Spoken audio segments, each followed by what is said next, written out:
Rebonjour, et voici notre dernier atelier de ce CX Summit. Merci de rester jusqu'au bout et jusqu'à la dernière intervention. Donc pour cette dernière intervention, je serai seul pour faire cette petite animation, puisqu'en fait on va parler ensemble de digital, intelligence artificielle, automatisation et de la place de l'humain. Donc ça sera un atelier qui fera un petit peu écho aux ateliers qu'on a eus ce matin, par exemple sur la différenciation, l'effet waouh. L'objectif étant tout simplement de vous donner quelques pistes de ce que font certains de nos clients, à la fois au niveau du digital et de l'automatisation, mais également au niveau de l'humanisation, en particulier avec la proactivité, les appels proactifs. Donc je donnerai l'exemple par exemple de Primagaz ou l'exemple de notre client Prévoir. Alors, tout d'abord, quelque chose de vraiment simple, c'est de rappeler une étude qui a été menée par le Salon Stratégie Client, Init Marketing, la marque et sens du client. Donc, c'est une étude qui a été déjà évoquée tout à l'heure par Marie-Louis Julien, le secrétaire général de la marque. Et en fait, c'était une étude qui était menée auprès des responsables de la relation client pour leur demander quelles étaient vos priorités post-Covid. Et ce qui est assez intéressant, c'est qu'on a vraiment à la fois une notion de proximité client, donc qui est souvent liée avec de l'humain, du relationnel, chose qu'on a vue avec Solimut, par exemple, hier. Solimut qui nous disait, voilà, on va décentraliser la relation client et puis la centraliser, donc cette proximité, la personnalisation également qui est importante. Donc, un tiers des gens qui parlent de proximité, les parcours clients, bien entendu, qu'on voit tout le temps surgir, mais en même temps, à côté de cette proximité client, on voit également de la digitalisation. Donc, au contraire de la proximité, là, on est plutôt sur l'automatisation du self-care. Donc, on a vraiment des enjeux qui sont très divers et qui sont limite à l'opposé entre la proximité et la digitalisation. Et donc, voilà, comment répondre à ces deux antagonismes-là? C'est assez intéressant également de noter que la satisfaction sur le digital peut être moindre.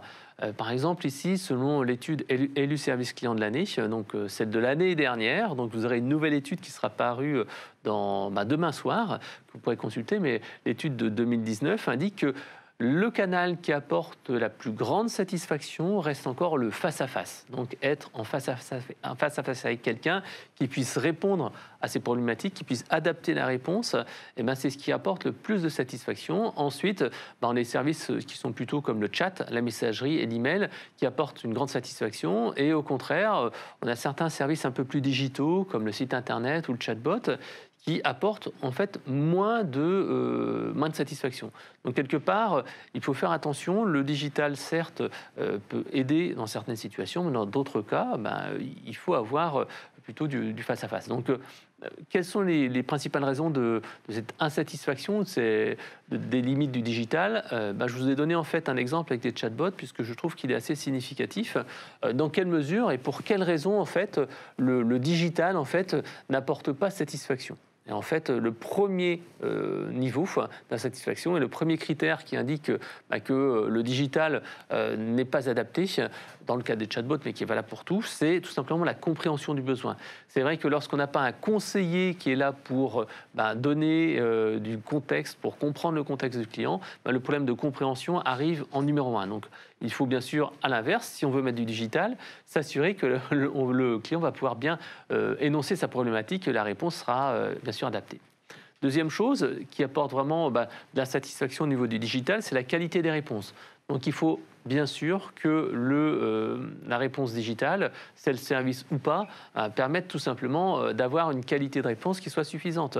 Je dis souvent, lorsqu'on met en place un chatbot, si la qualité des données dans le système d'information n'est pas la bonne, ça ne va pas aller pour le chatbot, parce que le chatbot ne va pas pouvoir tout simplement inventer une réponse. Il faut que la réponse soit disponible immédiatement, en particulier pour le self-care. Un autre point qui manque également dans le digital, et en particulier pour le chatbot, c'est la personnalisation du contact. On ne veut pas une réponse générique, mais on veut une réponse vraiment personnalisée. Ensuite, il y a la pédagogie de la réponse. C'est clair, c'est bien d'avoir du digital, c'est bien d'avoir du self-care, mais il faut que ça soit compréhensible.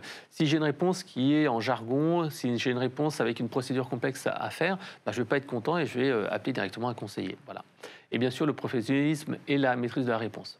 L'autre point également qui est important de noter, et ça c'est quelque chose qui est quand même important avec la digitalisation qui a été un petit peu forcée avec le Covid, c'est tout simplement la gestion des populations qui ne sont pas à l'aise avec le numérique.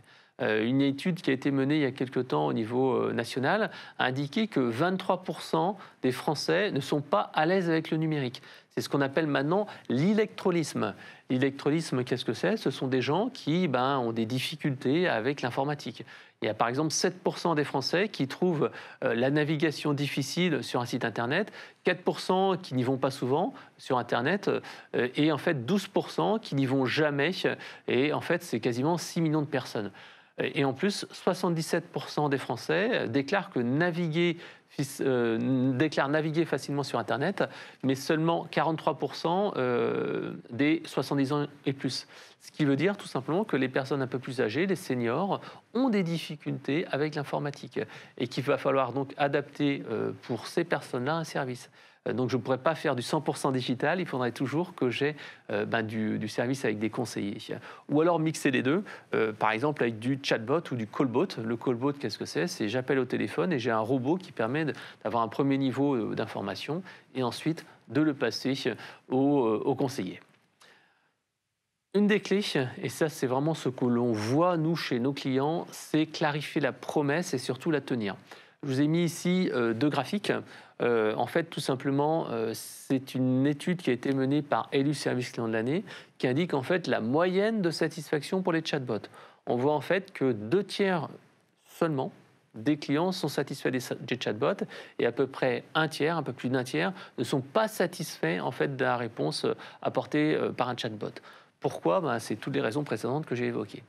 Pourtant, lorsque nous, on met en place un chatbot, là, je vous ai mis un exemple d'un de nos clients, si on a vraiment une mission déclarée avec ce qu'il peut faire et ce qu'il ne peut pas faire, forcément, on arrive tout de suite à un avis positif parce qu'on a dit au client, voilà, je suis le chatbot bidule et je suis capable de vous aider pour ça et ça et ça. Si jamais si jamais on n'arrive pas à répondre à la demande, tout simplement, on propose, est-ce que vous voulez être mis en relation avec un conseiller, soit par chat, soit par téléphone, soit par formulaire. Et à ce moment-là, forcément, on est beaucoup moins déceptif et on n'essaie pas de dire le chatbot va répondre à toutes vos questions. Non, le chatbot va tout simplement répondre aux demandes auxquelles il aura été entraîné et il le fera le mieux possible et de la meilleure manière possible. Alors, si on veut automatiser, on parle de digital, et si on veut mettre un peu d'intelligence artificielle dans son parcours client, la première étape, ce qu'on recommande chez nos clients, c'est l'audit du parcours client.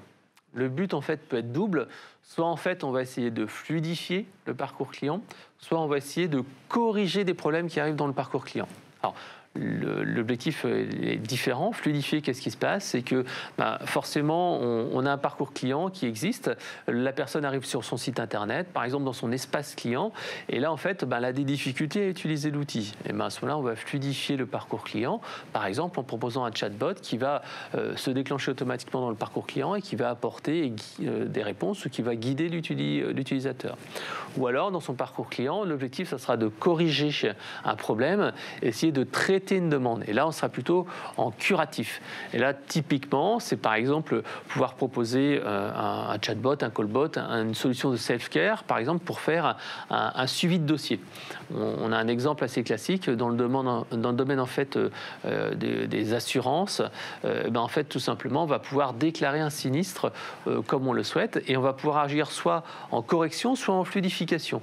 En fluidification du parcours client, c'est par exemple se dire, tiens, j'ai un callbot et au lieu d'attendre qu'un conseiller soit disponible aux horaires de bureau, généralement, ça va être du 8h30, 18h typiquement, et après 18h, on ne peut plus contacter un service client. Avec un callbot, on va pouvoir déclarer son incident, déclarer un problème et éventuellement avoir un premier niveau de traitement, et ceci 24 heures sur 24, 7 jours sur 7.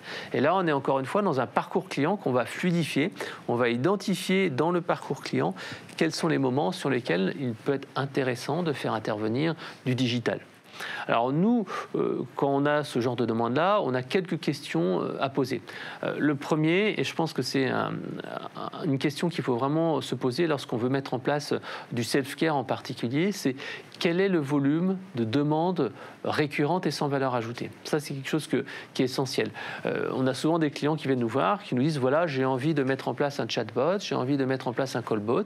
Et nous, on se dit, ben voilà, OK, c'est très simple. Dites-nous un petit peu quelles sont la nature des interactions et quelles sont les demandes les plus récurrentes que l'on peut traiter. Et là, ce qui est important, généralement, c'est d'aller voir son service client et lui demander, en fait, soit s'il a une typologie des demandes, de nous donner cette typologie-là, soit tout simplement si le service client a la possibilité de faire du bâtonnage. On va prendre pendant 2 jours le service client et on va leur demander, ben voilà, tu vas noter avec un conseiller, 2 conseillers, 3 conseillers, tu vas noter la nature des appels et la quantité. Donc on fait un simple bâtonnage et on est capable d'extrapoler avec l'activité totale du service client. Et on va se dire, ben voilà, dans ma journée, grosso modo, j'ai 10 appels sur du suivi, un appel de cas complexes, j'ai un appel de ceci, cela, et j'en ai 15 d'une autre demande. Avec ça, en fait, on est capable d'identifier le volume et la nature. Et là, à ce moment-là, on va se dire, bah, tiens, dans mon volume, en fait, il y a peut-être cet élément-là qui est le suivi de commande, qui peut être quelque chose qui peut être intéressant pour moi à analyser. Donc ici, je me dis, tiens, voilà, le suivi de commande, c'est par exemple 15% des demandes que j'ai dans mon service client, et ça peut être intéressant de l'automatiser. Autrement, autre chose, c'est identifier les irritants remontés par les clients ou les prospects. Les deux sont intéressants. Les irritants remontés par les clients, c'est j'aimerais bien déclarer un sinistre, mais mon service client n'est pas disponible, vous n'avez pas été réactif, je n'ai pas été suivi, etc., etc. Donc on identifie dans les irritants quelque chose que l'on va pouvoir améliorer et automatiser. Si j'ai beaucoup de demandes par email pour faire un suivi de où en est ma livraison de colis, où en est ma prestation de service, à ce moment-là, je vais pouvoir faire une action là-dessus, qui peut être par exemple de la communication proactive, faire un suivi de dossier ou programmer automatiquement un ticket de rappel au niveau du centre de contact. Bref, là ici, je vais également travailler. Ça peut être également au niveau des prospects, des problématiques qu'ils rencontrent. Quels sont les points d'effort ou d'abandon? Ça aussi, c'est quelque chose qui est important de noter. Est-ce que dans mon parcours client, j'ai des moments où mon client réalise une action qui pourrait être améliorée? Alors, par exemple, l'abandon, c'est assez facile à analyser. Par exemple, je suis sur un site internet, je veux faire une demande de devis en ligne ou je veux faire une déclaration particulière. Au bout d'un moment, on voit que la personne, elle abandonne. On voit qu'il y a le formulaire qui n'est pas rempli. On voit que la demande de devis s'arrête aux 3/4, peut-être qu'à ce moment-là, je me dis, tiens, il y a un problème d'accompagnement. Alors, soit bien entendu, je revois mon parcours, par exemple, de demande de devis, s'il n'est pas adapté, soit tout simplement, en fait, je vais proposer une aide ou un guide qui peut être, par exemple, une FAQ contextuelle, ça peut être un chatbot, ça peut être un chat qui peut se déclencher. Là, encore une fois, on n'est pas obligé de déclencher à 100% cet outil-là. On peut le déclencher selon certaines requêtes ou certaines variables. Par exemple, on sait très bien que certains de nos clients nous disent, non, voilà, moi, je ne veux pas mettre en place le chat sur le site internet parce que je vais être pollué par beaucoup de demandes. Par contre, dans mon espace client, je veux mettre en place le chat parce que j'ai envie d'aider mes clients. Ou au contraire, je veux le chatbot sur l'espace visible du site web par tout le monde pour que le chatbot puisse un petit peu interagir, préqualifier des demandes. Et lorsque j'ai un gros volume d'appels ou de demandes, il va pouvoir comme ça traiter un certain nombre de ces demandes. Voilà. Les moments clés du parcours client, ça aussi, c'est quelque chose qui est important de prendre en compte. Les moments clés, est-ce qu'il y a des moments que je dois absolument traiter? J'en parlais tout à l'heure, la déclaration de sinistre, c'est un moment clé du parcours client. Je suis, par exemple, client d'une mutuelle, j'ai le moment de la souscription, j'ai le renouvellement qui est un moment aussi du contrat qui est important, mais la partie déclaration, c'est vraiment un moment de vie important. À ce moment de vie important du cycle de vie du client, comment je peux faire pour fluidifier les choses? Comme je le disais, ça peut être un chatbot, un callbot qui va enregistrer une déclaration 24 heures sur 24 ou apporter un premier niveau d'information. Autrement, à l'inverse, au lieu de pouvoir automatiser, ça peut être aussi des moments où l'humain va apporter de la valeur. On parle, si je reviens sur mon exemple de déclaration de sinistre, lorsqu'il y a un sinistre vraiment important, j'ai peut-être pas envie de déclarer un sinistre à un chatbot ou un callbot. J'ai plutôt envie d'avoir une personne au téléphone qui va avoir de l'écoute, qui va avoir de l'empathie. Typiquement pour peut-être un dégât des eaux quelque chose de simple comme ça, on va pouvoir accepter d'avoir un callbot. Par contre, si j'ai un accident de voiture, par exemple, ou si j'ai un incendie, s'il y a eu un décès et que je dois parler pour avoir une assurance de prévoyance, etc., j'aurais peut-être plutôt envie d'avoir un conseiller au téléphone ou alors je peux préenregistrer cette demande et ensuite avoir un rappel derrière. Voilà. Donc identifiez dans votre parcours client ces différents moments clés et répondez à ces quelques questions. Deuxième chose, une fois qu'on a listé des cas d'usage qui peuvent être automatisables et on va pouvoir intégrer du digital, tout simplement, il va falloir identifier ce que l'on peut faire véritablement. Puisque là, nous, on le voit chez nos clients, entre ce que l'on voudrait faire et ce qu'il est possible de faire, il y a souvent des différences, puisqu'en fait, le système d'information ne permet pas forcément d'avoir des réponses adéquates et correctes. Donc, ce qu'on va faire, on va donc identifier les demandes récurrentes à faible valeur ajoutée avec le bon degré de finesse. Un exemple, il n'y a pas très longtemps, on a travaillé avec un de nos clients dans le domaine en fait de la maintenance informatique qui nous disait j'ai analysé les volumes de demandes, j'ai le cas d'usage 1, 2, 3, 4, 5 et par exemple dans le cas d'usage numéro 4, j'ai les demandes de mots de passe. Et à ce moment-là, on se dit, ah super, il y a les demandes de mot de passe, oui, c'est des demandes à faible valeur ajoutée, c'est quelque chose en fait qui est assez récurrent, ça peut être intéressant. Sauf qu'en fait, en creusant en fait dans la nature des demandes, on s'est rendu compte qu'en fait, les demandes de mot de passe étaient assez diverses et variées. Ils maintenaient à peu près une cinquantaine d'applications et s'il était assez simple de retrouver les logins mot de passe pour des applications de type Windows, de type Office, c'était totalement différent pour des applications de type, par exemple, métier, des applications de type ERP, etc., etc. Donc dans ces cas-là, tout simplement, c'était pas possible de faire appel à l'automatisation. Il fallait toujours que ce soit l'humain qui soit fait.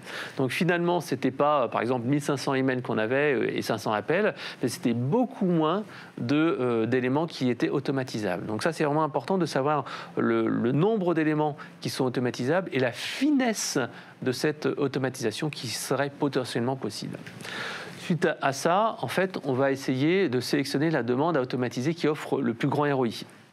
On l'a vu hier avec Solimut Mutuelle de France, Gérard Ameriot a bien dit, on peut très bien aller automatiser des choses, mais faut-il encore que cette automatisation apporte véritablement un ROI important. On peut dépenser 10 000 euros, 20 000 euros, 30 000 euros, 40 000 euros, etc., etc. Mais il faut qu'après, derrière, cela apporte une vraie valeur ajoutée, soit pour le client, soit pour l'entreprise. Donc une fois qu'on a fait ça, on se dit ok, c'est bon, j'ai mon cas d'usage. J'ai quelque chose que je peux automatiser, que je peux digitaliser. Il reste maintenant à vérifier que ça va vraiment correspondre à un besoin et que la solution qu'on va mettre en place va véritablement répondre aux besoins du client. Et ce n'est pas si simple que ça. Nous, quand on met en place, par exemple, des chatbots ou des callbots, on a un gros travail sur le persona et le storytelling et l'outil. Je vous donne un exemple. Actuellement, on est en train de mettre en place un chatbot chez un pisciniste. Et c'est vrai que quand on a travaillé sur la mise en place, on dit, quelle est l'histoire et quel est en fait le parcours du client quand il fait sa demande. Qu'est-ce qu'il va faire exactement? Alors, dans quelle situation il est? Est-ce qu'il est au bureau, comme moi ici, et il est devant un ordinateur et il peut poser un certain nombre d'informations, ou alors il est dans un rayon et il a son smartphone. Ça a vraiment son importance parce que autant quand on est sur un bureau et qu'on a accès à ses emails, il est facile de trouver par exemple des numéros de commande, des codes clients ou des choses comme ça. En revanche, lorsqu'on est dans un rayon et qu'on doit en fait, par exemple, rechercher une information sur un produit, en fait, on n'aura pas cette information-là. On aura peut-être le numéro de téléphone de l'entreprise, on a son numéro de téléphone portable, mais on ne va pas pouvoir accéder, par exemple, au numéro de commande. Par contre, si on est en rayon, on va pouvoir saisir immédiatement le code barre de l'article et on n'aura pas, par contre, le code article. Donc voilà, c'est cet aspect storytelling. Je me mets à la place du client et je me dis comment il fait sa demande.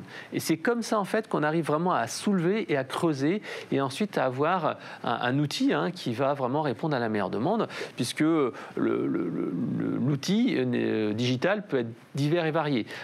Ça peut être du chat, ça peut être du chatbot, comme je l'ai dit, une FAQ, ça peut être toutes sortes d'outils, ça peut être aussi un simple formulaire web qui permet d'avoir une demande et d'avoir une requête pour un suivi. Voilà. Donc, le dernier point à vérifier, c'est que, OK, on a fait ce storytelling, OK, on a défini cet outil, mais il faut vérifier en fait que la réponse, qui sera faite en particulier dans le cadre du self-care, si elle est automatisée, il faut vérifier qu'elle est juste, fiable et satisfaisante. En particulier, lorsque vous allez, par exemple, faire du suivi de colis, du suivi de commande, du suivi de livraison, il faut être capable d'avoir une information qui est fiable. On a eu le cas de figure il n'y a pas très longtemps avec un de nos clients qui nous disait, voilà, nous on a toutes les informations dans notre ERP, le client a juste à donner son numéro de commande et on pourra lui dire si la commande a été expédiée, pas expédiée, le numéro de suivi, le numéro de commande, etc. Sauf qu'en fait, en creusant un petit peu les choses, on s'est rendu compte que dans le système d'information, il y avait parfois des dates qui étaient indiquées, qui étaient des dates en fait estimatives, qui n'étaient pas des dates réelles. C'était votre commande devrait être livrée la semaine prochaine, sauf que cette date de commande était vraiment une estimation. Et donc, dans ces cas-là, il fallait prévoir dans le script que si la date de livraison prévisionnelle est dépassée, alors il faut plutôt indiquer tel message. Si cette date n'est pas dépassée, elle reste toujours valable. Si la date a été dépassée et qu'on a un numéro de suivi, à ce moment-là, on va afficher le numéro de suivi. Donc ça, c'est des éléments importants. Et toutes ces différentes étapes-là permettent de vérifier que la demande qui sera traitée en self-care sera véritablement accurate, qu'elle soit vraiment véritablement adaptée et qu'elle répondra directement aux besoins du client. Donc ça, c'est des étapes importantes. Alors là, je vais continuer un petit peu sur l'automatisation et puis après, on va parler sur la partie humaine. Si vous avez des questions, n'hésitez pas à les poser sur le chat et Chantal se fera un plaisir de me les donner juste à la fin de cette présentation. Donc là, on est sur la partie vraiment automatisation. Je vous donne en fait un cas pratique que vous pouvez retrouver sur notre site internet, c'est la société Primagaz. Primagaz, comme vous le savez, est tout simplement un fournisseur d'énergie, en particulier du gaz, et ils avaient en fait des problématiques de pic de demande. Dès qu'il y a en fait la saison froide qui arrive, ils ont des demandes qui sont très très très importantes et ils peuvent avoir des pics très important uniquement à partir du moment où il y a une température qui est très basse parce que tout le monde se dit « Waouh, il commence à faire froid, il faut que j'aille vérifier avec ma chaudière, avec mon chauffage, si j'ai encore un niveau de gaz suffisant, etc. etc. » Et forcément, eux, ils ont un pic de commande qui est vraiment très important, un pic de demande qui est très important. Et donc, pour eux, un des enjeux, c'était de favoriser le self-care et ça a été aussi très utile en période de Covid puisque il y avait moins de conseillers qui étaient disponibles, on pouvait moins se déplacer en magasin, etc., etc.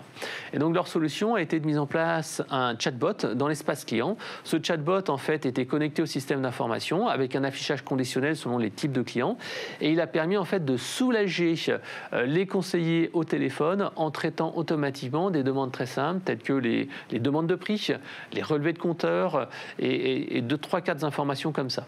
Donc en fait, le but a été vraiment très simple. Ici, ça a été de répondre aux besoins des clients en limitant véritablement à 3 cas d'usage maximum pour ne pas avoir un effet déceptif. La suite en fait, est également d'avoir une réponse adaptée, donc réussir du premier coup son cas d'usage. Communiquer sur ce nouveau service, à chaque fois ils ont fait donc une communication par email dédiée en disant voilà, est-ce que vous saviez que vous aviez dans votre espace client la possibilité de faire tel suivi, telle chose, d'avoir tel relevé de compteur, etc., etc. Et bien entendu, toujours la possibilité d'aller faire une escalade vers un agent en rappelant le numéro du service client. Au final, en mettant en place ce chatbot-là, bien sûr, ils ont réussi à faire des économies puisqu'ils ont économisé l'équivalent d'un temps plein d'un conseiller, mais ils ont également assuré une meilleure fluidité et en période de Covid, c'était vraiment quelque chose qui était très intéressant. Voilà, donc là j'ai parlé surtout de la partie fluidification, la partie automatisation, mais ce n'est qu'un des éléments.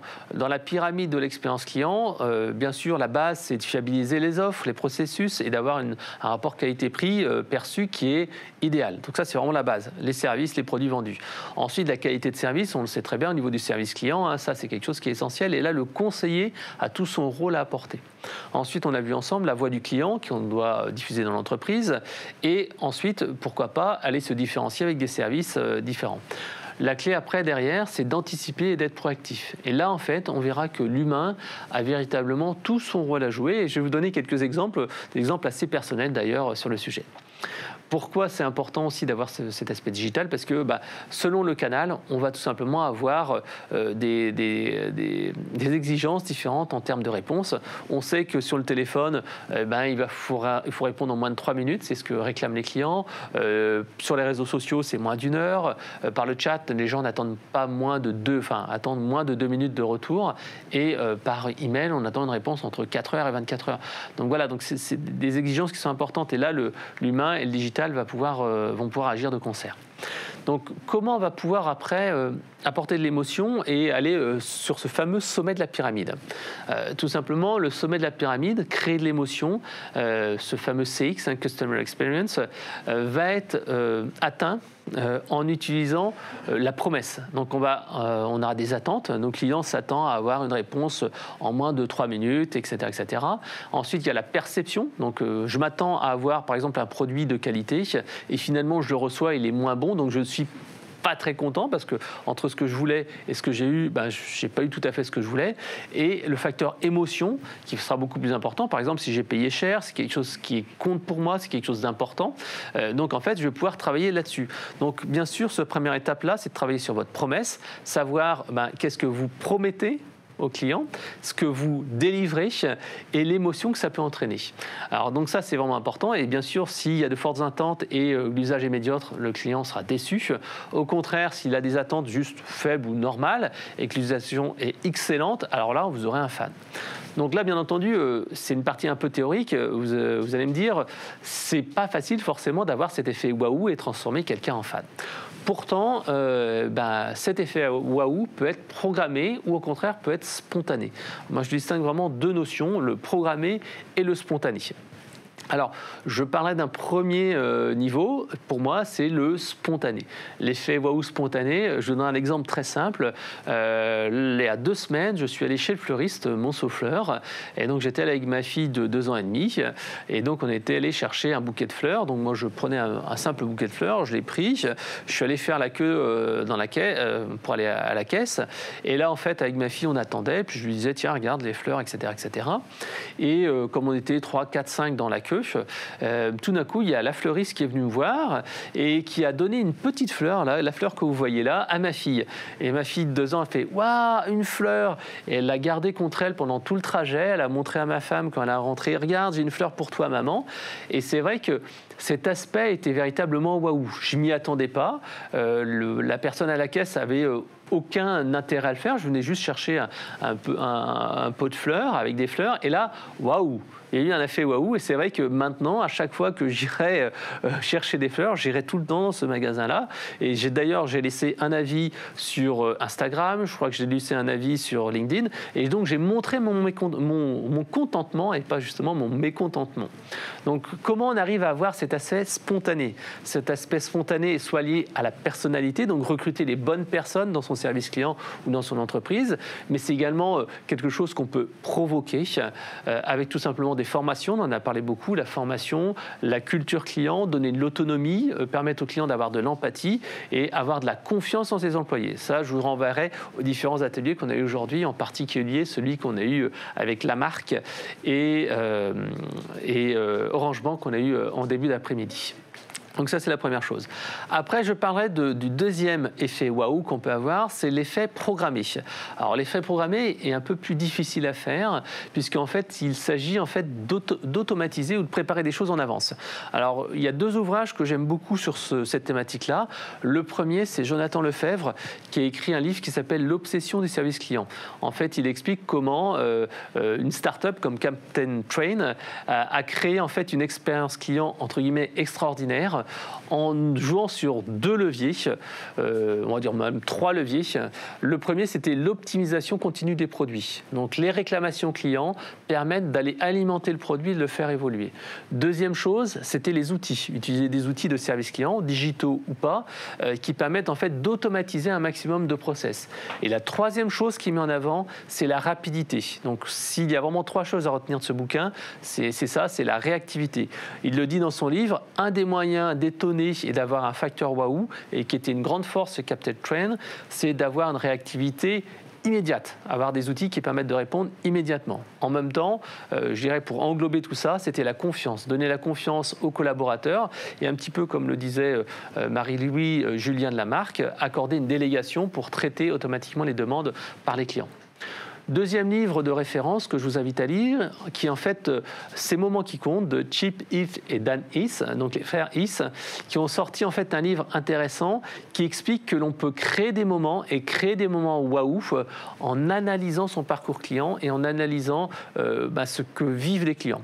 Ils partent du principe que un parcours d'achat ou un parcours client contient en fait des moments plus ou moins importants. On a l'achat, on a quand on ouvre le colis, quand on l'utilise pour la première fois, quand on a le premier problème, etc., etc.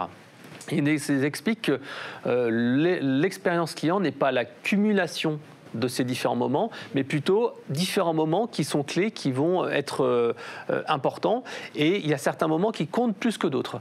Par exemple, lorsqu'on va à un parc d'attractions, on se souviendra au début, si on demande aux personnes de quoi vous vous souvenez de votre séjour au parc d'attractions, on ne se souviendra pas forcément du début avec le contrôle et la fouille des billets, sauf si on nous interroge juste après ce contrôle des billets. Mais par contre, on se souviendra bien de la première attraction, l'attraction qui a fait vraiment waouh. Et par contre, on aura peut-être une image négative qui est le moment du restaurant parce que c'était pas très bon, c'était pas très frais, on a fait la queue pendant une demi-heure, etc. Et donc en fait, au lieu d'avoir tous des moments comme ça dans son parcours, on se souviendra que des moments clés. Et le but en fait de ce livre, c'est de travailler et de créer, c'est ça qui est important, de créer ces moments clés. Et il donne un exemple qui est assez intéressant que j'illustre ici avec des photos. C'est l'exemple de la Popsicle Hotline qui est en fait dans un hôtel aux États-Unis. Donc c'est un hôtel qui pète pas de mine. Au contraire, je trouve qu'en ayant vu des photos qui est pas très beau, vous voyez, c'est un hôtel qui est en bleu et jaune, qui n'est pas très classe, très luxueux et qui pourtant a les meilleures notes des hôtels de sa région. Pourquoi en fait ils ont une meilleure note que tout le monde? C'est que tout simplement ils ont pensé l'expérience client de manière totalement différente et ils ont pensé l'expérience client pour créer des moments waouh. Par exemple, ici, on voit cette fameuse Popsicle Hotline. Qu'est-ce que c'est? C'est en fait à côté de la piscine, il y a un téléphone rouge où les enfants ou même les parents peuvent appeler au téléphone et dire « Bonjour, je suis à la piscine, est-ce que vous pourriez m'envoyer une glace à la fraise ou à l'orange ou au curaçao ?» Donc en fait, les gens comme ça ont une expérience un peu marrante, ils appellent au téléphone, il y a quelqu'un qui arrive avec un petit plateau, normalement ils ont des gants blancs, et disent « Voilà, voici votre glace » et les enfants adorent ça. Et ça crée un moment waouh. Ils ont fait exactement la même chose avec les vêtements. Si vous voulez en fait faire nettoyer vos vêtements, vous déposez comme ça vos vêtements sales et vous les récupérez tout à fait propres directement dans votre chambre avec un petit mot écrit. Donc en fait, cet hôtel-là a créé des moments qui sont préprogrammés et qui sont exceptionnels. Ils auraient pu très bien mettre un bac à glace près de la piscine et que les gens puissent se servir en libre service. Non, ils ont décidé véritablement de créer un moment qui est totalement spécifique et totalement inédit. Donc là, c'est un des exemples en fait que vous avez dans le livre et je vous invite à les retrouver. Et ce principe de créer des moments, on l'a vu également lors de ces 2 jours, par exemple avec Vianney de Géodis, Vianney l'aveugle, qui a expliqué comment il a créé un moment avec ses collaborateurs, avec la mise en place de 2 jours de formation plénière dans les locaux de Géodis à Paris pour donner cette culture client. Donc créer un moment avec un avant-après. Donc voilà. Alors, comment créer un moment d'émotion? Vous allez me dire, c'est pas si simple que ça, c'est compliqué. Je vous donnerai un exemple très personnel. Par exemple, en fait, j'ai coécrit un bouquin sur le growth hacking, et c'est vrai que quand les gens me disaient, tiens, est-ce que je peux avoir ton bouquin? Oui, bien sûr, je te le dédicace, je te l'envoie. Et je me suis dit, waouh, Fred, c'est vrai que tu envoies un bouquin, tu as une dédicace, tu l'envoies pas à la poste, c'est bien, mais est-ce que tu peux pas créer un moment waouh? Et je me suis dit, ouais, Fred, il faut que tu penses à quelque chose. Qu'est-ce qui ferait que les gens vont se souvenir de ton envoi de bouquin? Ils vont se dire, ah, tiens, super, etc. Donc je me suis dit, tiens, je dois essayer de faire quelque chose d'un petit peu personnalisé, d'exceptionnel. Puisqu'en fait, c'est un des leviers que vous pourrez découvrir dans le livre, Ces moments qui comptent. Donc je me suis dit, tiens, je vais peut-être essayer de dessiner quelque chose. Sauf qu'en fait, je dessine quasiment aussi bien que ma fille de 3 ans. Donc je me suis dit, donc, je ne serais pas capable de dessiner quelque chose de bien. Donc ce que j'ai fait, c'est que j'ai acheté en fait des petites gommettes, et en fait je colle 3-4 gommettes dans un marque-page, et j'écris en fait des petites citations en plus de ça. Et c'est vrai que depuis que je suis passé à la dédicace simple, à la dédicace plus marque-page personnalisé, j'ai des retours de beaucoup plus de personnes qui se prennent en photo, qui me disent « Waouh, super, merci, c'est sympa, etc., etc. » Donc voilà, on peut créer des moments d'émotion, on peut créer des moments waouh. Alors je vais terminer en fait ma présentation avec 2 autres exemples. Là, on a parlé des moments waouh, mais on peut très bien le faire par le proactif. Le proactif, c'est de surprendre les gens et d'apporter de l'humain. L'apporter de l'humain, ça se fait par exemple chez Prévoir, qui est un de nos clients. Donc Prévoir, en fait, a mis en place 2 campagnes d'appels proactifs qui ont eu un impact très important.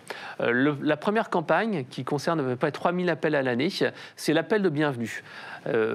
Ils ont constaté une chose importante, c'est dans leur parcours client, ils se rendent compte qu'un nouveau client est moins fidèle, surtout dans les 2 premières années. C'est-à-dire que si on n'a pas réussi à le fidéliser au départ, il aura de grandes chances de changer. Par contre, si un client est fidèle dès le départ, il restera pendant des années, des années. Et qu'est-ce qu'ils se sont dit? Ils ont dit, voilà, on va faire un appel proactif de bienvenue pour tous les clients en dehors de toute demande. Et leurs résultats ont été vraiment surprenants parce que le taux de sortie a été divisé par 3. C'est-à-dire qu'ils ont gagné en fidélité de manière vraiment très significative. Un simple appel proactif lors de la période de bienvenue, rien que pour prendre des nouvelles, pour savoir comment ça se passe, si les gens ont des questions, alors leur a permis d'augmenter de manière très significative la fidélisation de leurs clients. Deuxième campagne, une campagne en fait direction retraite. C'est tout simplement en fait Prévoir, qui fait donc de la prévoyance, qui a mis en place une campagne d'appel qui ciblait cette fois leurs adhérents qui tout simplement allaient partir à la retraite. C'était pas quand ils allaient libérer en fait leur plan retraite et le toucher, mais un petit peu avant, quelques semaines, quelques mois avant, pour tout simplement les aider à préparer ce changement qui est vraiment un changement important dans leur vie, dans leur épargne. Donc ce focus a été mis sur les clients fidèles pour tout simplement continuer à les accompagner.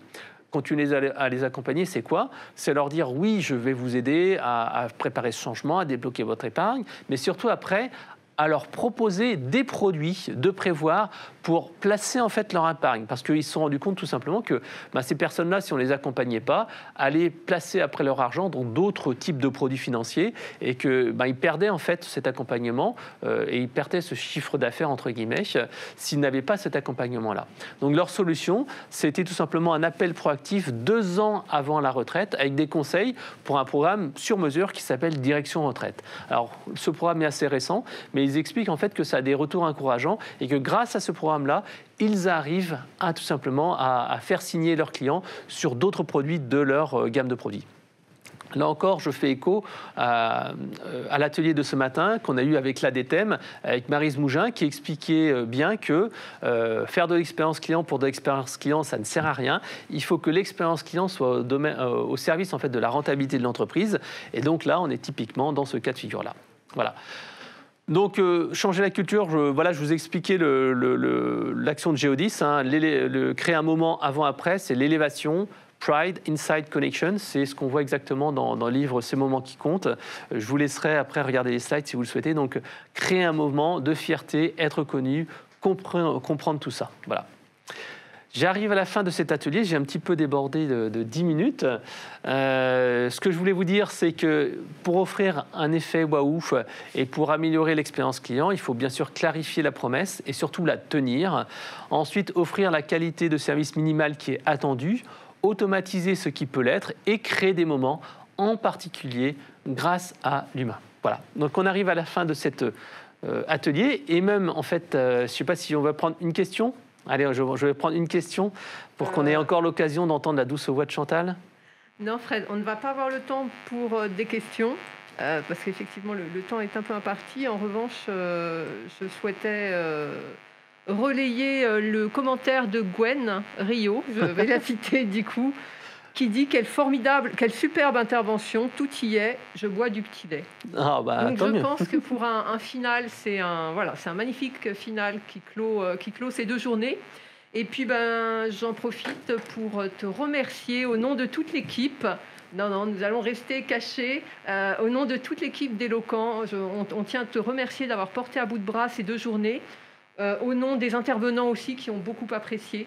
Voilà, donc je souhaitais te bien, Chantal et Armelle et Hervé aussi, venez comme nous voir, qu'on voit un petit peu le back-office. On n'est pas maquillés. Donc allez, Armelle, viens nous faire un petit coucou. Elles voilà. Sont un peu timides, donc, nos 2 stars des coulisses. Donc voilà, merci pour ce magnifique final.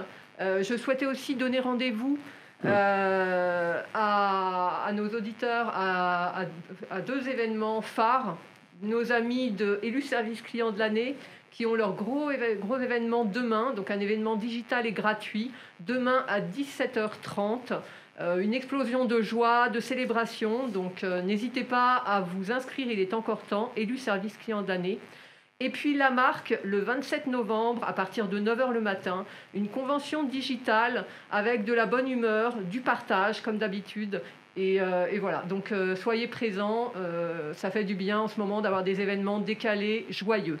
Merci Chantal. Donc, rendez-vous bientôt pour les prochains événements. La semaine prochaine, le 23, vous pourrez télécharger le livre blanc Énergie, eau d'Éloquent et nous vous donnons rendez-vous pour des prochains webinaires. N'hésitez pas à vous inscrire et bien entendu, vous recevrez les replays et toutes les présentations. À bientôt.